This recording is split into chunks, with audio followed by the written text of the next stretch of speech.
My partner's ex used our vacation to paint me as the evil stepmom. On the third night of our beach vacation, my 8-year-old stepdaughter climbed into my lap, handed me her tablet, and asked, "Why does Mom's Facebook say you stole me?" On the screen was a post from her mother, my partner's ex, with a picture of the three of us at the boardwalk. She'd cropped my partner out so it was just me and his daughter eating ice cream. The caption said, "He took my baby to another state with that woman and won't let me see her. Pray for my girl. Some stepmoms really are wicked." The comments were full of strangers calling me homewrecker, kidnapper, evil stepwitch. His daughter looked up at me with big, scared eyes and whispered, "Am I kidnapped?" I didn't scream. I didn't grab my phone and start a comment war with his ex. I made one small change. I took a screenshot of that post, gently put my stepdaughter to bed, and quietly started saving every lie his ex was telling the internet about me while we were on vacation. I didn't know yet that she'd also filed a fake report with CPS. She was emailing the school calling me dangerous, and that a month later, we'd be sitting in front of a family court judge with a folder full of receipts that would turn her evil stepmom story completely upside down. My name is Laura. I'm 31, and I live in North Carolina now, but I grew up in Colorado. I always told myself I'd never date anyone with kids. Not because I hate kids, I actually like them, but because I saw my aunt get chewed up by a nasty co-parenting situation in her second marriage. I watched her get blamed for everything, be excluded from school events, have to defend herself against lies from an ex she'd never even met. I swore I wasn't signing up for that. Then, I met Ethan. We met at a friend's game night. He showed up late, apologizing. "Sorry, my daughter's bedtime turned into 3 books and a tea party." That should have been my first warning. Instead, it was weirdly attractive. He talked about his kid Lily, 8 years old, with this mix of pride and exhaustion that felt real. Divorced for 3 years. Shares 50/50 custody with his ex, Jenna. He was upfront from the start. "My daughter is my priority. My ex and I do not get along. At all. I'd rather scare you off now than later." I appreciated the honesty. We started as friends. Texted meme. Grabbed coffee. He didn't introduce me to Lily for the first 6 months. I respected that. When I did finally meet her, it was at a park. We built the ugliest sandcastle in history. She declared it modern art. I liked her. She liked me. It was easy. Jenna was not. I didn't meet her at first. I only heard about her in context of, she changed the pickup time last minute again. She posted some vague thing about bad dads on Facebook. She told Lily I abandoned them even though I work 2 jobs. I told myself I only had Ethan's side. I tried to keep an open mind. Then I saw her social media. Not because I went looking, because she went looking for me. 2 weeks after Ethan added a photo of the 3 of us at the park, nothing wild, just him, me, and Lily on a bench, I got a friend request from Jenna last name. I didn't accept. I clicked her profile anyway. Public. Her most recent post from the day before said, "Single moms do double the work with half the credit, while some women slide in and reap the benefits. If you're dating a man with kids and not respecting his first family, you're part of the problem." No names. But the timing? Obvious. Comment from her friend. "Tag the stepwitch, bestie." Jenna replied, "She knows who she is. Isaihu. Stepmom villain Hasson, apparently." I showed Ethan. He rubbed his temples. "I'm sorry," he said. "She does this every time I so much as talk to someone she can imagine as a girlfriend. It's exhausting." "Has she always been like this?" I asked. He hesitated. "Jenna is very online," he said diplomatically. "When things are good, she's posting family goals content. When things are bad, she's posting song lyrics about betrayal. There's not a lot of in-between." "Does she talk about you like this to Lily?" I asked. "Not directly," he said, "but Lily started saying things like, 'Dad, Mom says you replaced us anytime she sees my phone light up. So connect the dots.'" I made a mental note. Whatever happened between the adults, I needed to be extra careful with the kid. No badmouthing. No triangles. No dragging Lily into grown-up drama. I wish I could say Jenna had the same rule. Spoiler, she did not. After a year of dating, Ethan and I talked about taking a real vacation with Lily. Nothing fancy. Just a week at a rented beach house in South Carolina. Sand. Movies. Board games. A chance to bond outside the usual every weekend rhythm. We checked the custody schedule. Our planned dates fell on his week. He texted Jenna, "Hey, heads up. I'm planning to take Lily to the beach these days. It's my week in the rotation. Thought you should know in case you want to FaceTime while we're gone." She replied with a single line, "We'll discuss." Translation. She wasn't happy. 2 days later, she sent a longer message. "I don't feel comfortable with my daughter crossing state lines with your girlfriend. We don't know if she's long-term. What if something happens? I should get equal vacation time in summer, you know." Ethan kept it cool. The parenting plan says we can each travel out of state during our weeks as long as we provide itinerary. I'll send you the address and emergency contacts. Laura will be there as my partner, not as a replacement mom. She shot back. If she posts my child on her Instagram, I will take you back to court. I already didn't post kids' faces on my social. Problem solved. We drafted a list of travel rules to try to ease her mind. Daily check-in calls. No posting Lily's face on public social media. Full itinerary with addresses and phone numbers. She finally wrote, "Fine, but if my daughter comes back saying you were mean to her, I won't forget."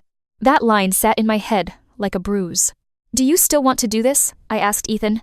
"Because I don't want to be walking on eggshells the whole week." He looked tired. "I want my kid to have good memories with me that aren't in courts and parking lots," he said. "If I let Jenna's drama steal this from us, she wins." We booked the house. It was a cute little Airbnb 5 minutes walk from the beach. Ocean-themed towels. A shelf of board games. A guest book full of "we loved it here" messages. Lily was vibrating with excitement when we picked her up. "Are there seashells?" she asked. "Millions," I said. "We'll find the best ones." Jenna met us in the driveway. She hugged Lily theatrically. "Text me all the time, okay?" she said loud enough for the neighbors to hear. "If you get scared, you call me." Lily nodded, suddenly less bouncy. "I'm only going for a week, Mom," she said. "You'll be okay." Jenna's eyes filled. "I'll try," she said. "But my heart will be out there with you." She glanced at me. Did a quick up and down. Said nothing. That silence said a lot. The drive to the beach was long but fun. We played car games. Sang along badly to Taylor Swift. Lily fell asleep with her head on my lap somewhere in South Carolina. I remember thinking, this is what I want. This kind of small, messy, real family moment. Not social media approval. Not anyone else's definition of real mom. Just this. When we got to the rental, Lily did a full inspection. Claimed the room with the bunk bed. Put her stuffed elephant on the pillow. "This is going to be the best week ever," she declared. And for the first 2 days, it was. We built sandcastles. Tried and failed to fly a kite. Ate too many French fries. We FaceTimed Jenna in the evenings. Lily would prop the phone up and narrate every seashell. Jenna would look weary, but loving. It was almost normal. Then, on day 3, the cracks started to show. Day 3 was overcast. We decided to check out the boardwalk. Arcade games. Cotton candy. Those tourist trap photo stands where you stick your face in and look like a pirate. Ethan won Lily a stuffed duck. I took a picture of them, just from the nose down, and posted it to my private Instagram story with maybe 30 followers. Caption. Boardwalk day. No tags. No names. No faces. I didn't think twice. At lunch, Lily's tablet pinged. She was allowed supervised messenger kids to talk to cousins and Jenna during set times. She looked at the screen. Her face changed. "Mom's crying," she said. "On the video?" I asked. She shook her head. "On Facebook," she said. "Look." She handed me the tablet. Jenna's public post. A screenshot of my story. She'd zoomed in on Lily's shirt and the background, circled them in red, and written, "Imagine finding out from Instagram that your ex took your baby out of state with his girlfriend even after you said you didn't feel safe about it. No call, no respect. Some women are really comfortable playing stepmom to a child that isn't theirs. I'm shaking. Please pray for my girl." My stomach dropped. That was a lie on multiple levels. She had been informed. She was FaceTiming Lily daily. She was implying we'd snuck her away. The comments were worse. "Oh my God, I would call the cops. Tag that homewrecker, bestie. She has no right to play house with your daughter. Men will let any chick near their kids these days. Disgusting." One comment from Jenna herself, buried down a bit. "I can't force him to be a good dad. I can only hope my baby will see who really loved her one day." I handed the tablet to Ethan. His face went red. He immediately started typing. Stopped. Deleted. Typed again. "Don't," I said softly. "Arguing in her comments will just feed it." He put the tablet down. Looked at Lily. "You are safe," he said to her. "You are not stolen. We told Mom. She knows exactly where you are." "But her post says..." Lily started. "Her post is about her feelings," I said gently. "Not about facts. Sometimes grown-ups say things online when they're upset that aren't the whole truth." Lily chewed her lip. "If I like the picture, will people be mad at me?" she whispered. That broke my heart. "You don't have to react to anything," I said. "You just have to enjoy your vacation." We tried to salvage the day. Played mini-golf. Got ice cream. But the mood had shifted. That night, when we did our usual FaceTime, Jenna's eyes were puffy. "So you are alive," she said to Lily dramatically. "I saw the picture. I thought maybe you were at the hospital or something and they didn't tell me. Lily frowned. Mom, we talked yesterday, she said. You knew we were going to the boardwalk. Jenna sniffed. I know what I know, she said. I just don't like finding out things from strangers messaging me, instead of from your father. I could see Ethan's jaw clench. Jenna, he said carefully, we're not going to do this on her vacation call. You knew we were coming. You've been talking to her every day. She narrowed her eyes. And I said I didn't feel safe with it, she shot back. But clearly my opinion doesn't matter. She looked at Lily. If you get scared, call me, she said. If she jerked her chin in my direction, does anything you don't like, call me. After the call, Lily sat very quiet. Then she said, Am I allowed to have fun? I swallowed hard. Yes, I said. Of course you are. She hesitated. Even if Mom's sad? She asked. Yes, I said again. Your job isn't to make any grown-up less sad. Your job is to be a kid. She nodded slowly, but I could see the wheels turning. Later that night was when she climbed into my lap and showed me the Facebook post from the cold open. Am I kidnapped? She whispered. No, I said firmly. You are exactly where you're supposed to be, with your dad, on a trip we told your mom about. I took a screenshot of the post, sent it to myself, sent it to Ethan, sent it to a new email folder I just created, labeled Jenna, Receipts.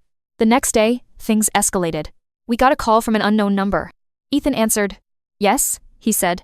Hello, is this Ethan, last name? A woman asked. Yes, he said warily.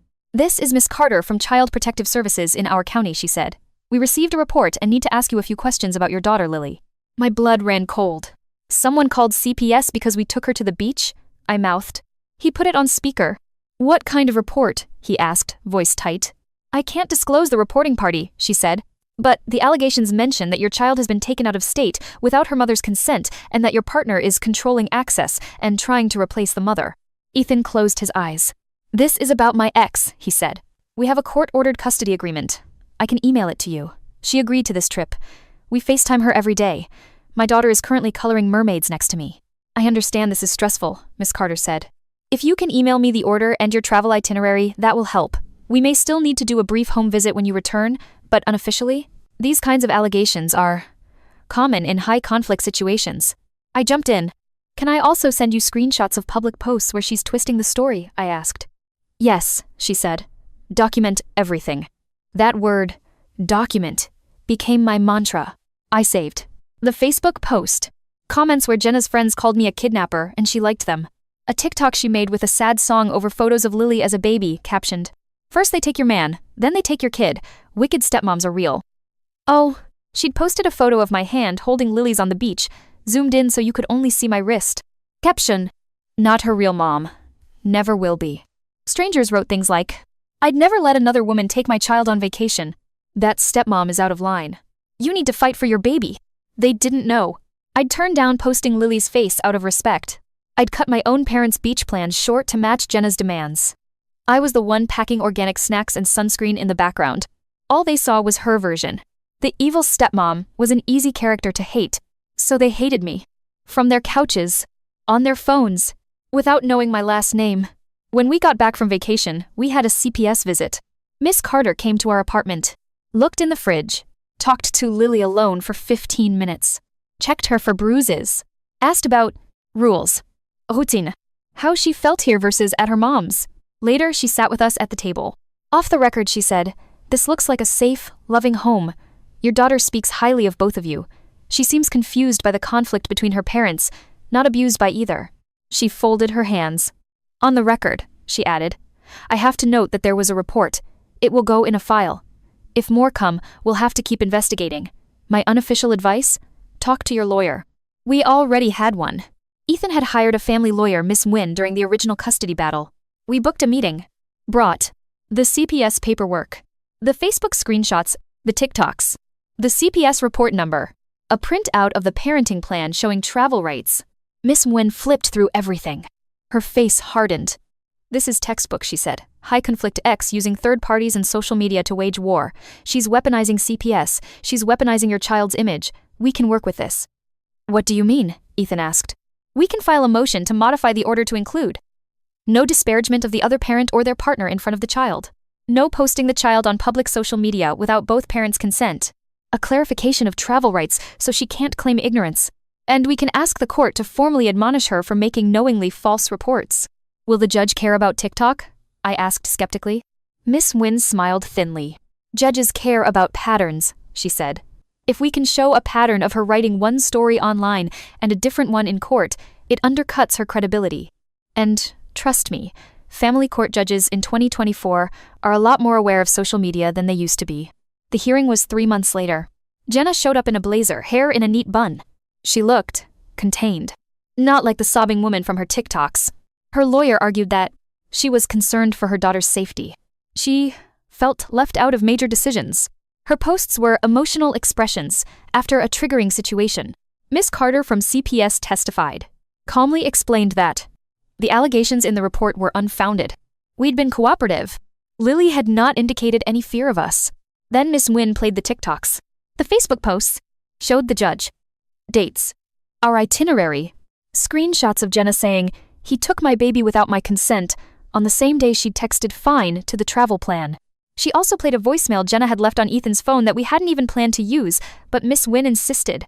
In it, Jenna says, "I know you're within your rights, but that doesn't mean I have to like her pretending to be mom on my week. Maybe if I make some noise, you'll think twice before parading my kid around with that woman." The judge, a woman in her 50s with tired eyes, looked over her glasses at Jenna. "Miss, last name," she said, "I understand co-parenting is emotional. I understand seeing your ex move on can be painful. But you do not get to weaponize state agencies and the internet because you don't like his girlfriend. That is not in your child's best interest." Jenna's face flushed. The judge continued. "You filed a report claiming your daughter was taken out of state without consent," she said. "Yet here's a text where you explicitly agree to the trip. You allege interference with contact, yet we have FaceTime logs and your own public posts showing daily communication. You tell the child one thing, the court another, and the world a third. That is deeply concerning." She granted our motion. New clauses added to the order. Neither parent may post the child's name or image on public social media without the other's written consent. Neither parent may disparage the other parent or their partner in the child's presence or within the child's digital environment. False reports to CPS or law enforcement may be grounds for sanctions and future custody modification. Jenna's lawyer argued it was overreach. The judge shut her down. "You are free to express your feelings in therapy," she said. "You are not free to recruit strangers on Facebook to emotionally terrorize your co-parent and confuse your child." Walking out of that courtroom, I felt seen. Not as the evil stepmom, but as an adult, a safe person for Lily. Someone, the system, for once, believed. Jenna, of course, posted a vague status that night. "Some people weaponize the courts to silence moms who care too much. I'll never stop fighting for my baby." No names, but everyone local knew. The difference now? If she crossed the new lines, there were actual consequences. Not just hurt feelings. It's been almost 2 years since that beach vacation where my partner's ex used our trip to paint me as the villain stepmom. Lily is 10 now. She has her own opinions, her own group chat drama, a much clearer sense of who is actually safe versus who is loudest. She still loves her mom. We encourage that. We never badmouth Jenna in front of her. Show her the posts. Make her choose sides. She does see more now on her own. Kids are not stupid. "Last month," she said, out of nowhere while we were baking cookies, "Mom used to say you were trying to steal me." I took a breath. "What do you think now?" I asked. She shrugged. "I think Mom gets scared and says stuff," she said. "But when I was sick last month, you were the one who slept on the floor next to my bed and made me toast. That felt like not stealing." I blinked back tears. "I care about you a lot," I said. "Enough to listen when you're scared, enough to show up when you're sick, enough not to make you feel like you have to fix any of the grown-up stuff." She nodded. "I like having 2 houses," she said thoughtfully. "When Mom's being too much, I know I get a break here. When you and Dad annoy me, I know I get a break there." I laughed. "That's actually a very mature way to look at it," I said. Online, I still occasionally stumble across old screenshots of Jenna's posts. Sometimes a mutual friend will send me a, "Can you believe she said this?" DM. I don't engage. Not anymore. Because here's what I've learned. You cannot control the story someone needs to tell to feel like the hero of their own life. You can control who you are, consistently, to a child who is watching everything. If you're in a situation like mine, dating a parent with a high on-conflict ex who has cast you as the villain, here's what I wish someone had said to me earlier. Your job is not to convince the ex you're good. Your job is to be good to the kid and to yourself. Screenshots and court orders can handle the rest. Do I like being called stepwitch by strangers on the internet? No. Does it sting, knowing someone used my face and a moment of joy on vacation as fuel for their victim narrative? Absolutely. But when Lily curls up next to me on the couch, puts her head on my shoulder and says, "This is my safe place," I don't feel like a villain. I feel like exactly who I needed when I was a kid. And that, more than any Facebook comment, is what I choose to believe. Last week, someone tagged me in an old thread on a local moms group. It was Jenna's original beach post, resurfaced, with a new comment from a stranger that said, "Funny, I saw this back then and thought the stepmom must be awful." Now I've watched 2 years of that same stepmom showing up at every school event, while the OP is always too tired. Maybe we don't know everything from one angry status. I stared at it. My fingers hovered over the keyboard. I didn't reply. I just closed the app, put my phone face down, and went back to helping Lily glue googly eyes on a cardboard shark. For the first time in a long time, I realized I don't need the internet to clear my name.